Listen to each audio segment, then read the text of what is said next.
Hi friends, welcome to my channel. ఇప్పుడు నేను చదివి వినిపించబోయే చందమామ కథ పేరు వడ్డీ వ్యాపారం. విజయనగరంలో రామయ్య అనే వడ్డీ వ్యాపారి ఉండేవాడు. ఆయన తన వ్యాపారాన్ని ఎంతో మెలకువగా నిర్వహించేవాడు. ఒకనాడు ఆయన తన కొడుకు వెంకయ్యతో, నాకు వృద్ధాప్యం వచ్చేసింది, ఒకసారి తీర్థయాత్రలు చేసి రావాలని అనుకుంటున్నాను. ఇక నుంచి వ్యాపారం నువ్వే స్వయంగా నిర్వహించవలసి ఉంటుంది అన్నాడు. తండ్రి చెప్పిన దానికి వెంకయ్య సరేనన్నాడు. రామయ్య తన ప్రయాణానికి అవసరం అయిన ఏర్పాట్లన్నీ చేసుకుని కొడుకుకు కొన్ని వ్యాపార రహస్యాలు చెప్పి, అనుభవం మీద వ్యాపారంలోని ఇతరత్రా కిటుకులు నువ్వే గ్రహిస్తావు. ఏవైనా అనుమానాలు కలిగినప్పుడు పాత ఖాతా పుస్తకాలు చూస్తూ ఉండు అని సలహా ఇచ్చాడు.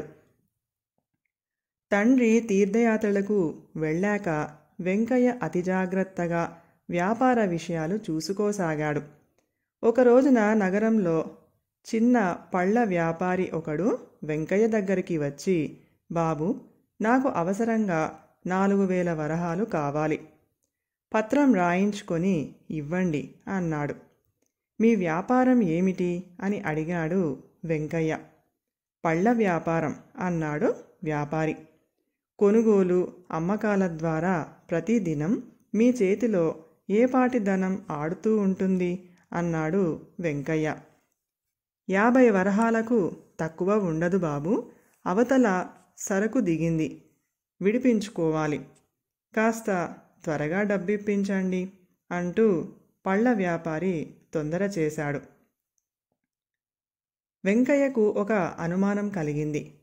రోజుకు 50 వరహాల చొప్పున నెలకు 1,500 వరహాలకు మించి వ్యాపారం చెయ్యలేనివాడు 4,000 వరహాలు అప్పు చెల్లించగలగడం అసాధ్యం అని తోచింది. 4,000 వరహాలు ఇవ్వడం కుదరదు, 1,000 వరహాలు ఇస్తాను, ఇష్టమైతే తీసుకుపోండి అన్నాడు వెంకయ్య. ఆ జవాబుకు పళ్ళ వ్యాపారి ఆశ్చర్యపోతూ, అదేమిటి బాబు, మీ నాన్నగారు నాకు 6,000 వరహాల వరకు అప్పు ఇచ్చిన సందర్భాలు ఉన్నాయి అన్నాడు. ఇంతలో ఒక వజ్రాల వ్యాపారి అక్కడికి వచ్చి వెంకయ్యను ఎగాదిగా చూస్తూ, నాకు 10,000 వరహాలు కావాలి అన్నాడు దర్పంగా. ఆ వజ్రాల వ్యాపారికి పెద్ద బజార్లో 1,00,000 వరహాలకు మించి విలువ చేసే దుకాణం ఉన్నదని వెంకయ్యకు తెలుసు. అతడు మారు మాట్లాడకుండా వజ్రాల వ్యాపారికి అడిగిన మొత్తం ఇచ్చి, పళ్ళ వ్యాపారికి మాత్రం ఎంత బతిమిలాడినా 1,000 వరహాలకు మించి ఇవ్వలేదు. ఆ తర్వాత నెల నెల పళ్ళ వ్యాపారి ఎంతో కొంత మొత్తం తీసుకువచ్చి తన అప్పు ఖాతాలో జమ వేయించసాగాడు. కానీ వజ్రాల వ్యాపారి మాత్రం 4 నెలలు గడిచినా ముఖమైనా చూపలేదు. డబ్బు కోసం కబురు చేస్తే సరైన సమాధానం కూడా ఇవ్వకుండా వచ్చిన మనిషిని పంపేశాడు. ఈ లోపల పళ్ళ వ్యాపారి తన బాకీలో సగం చెల్లు వేశాడు.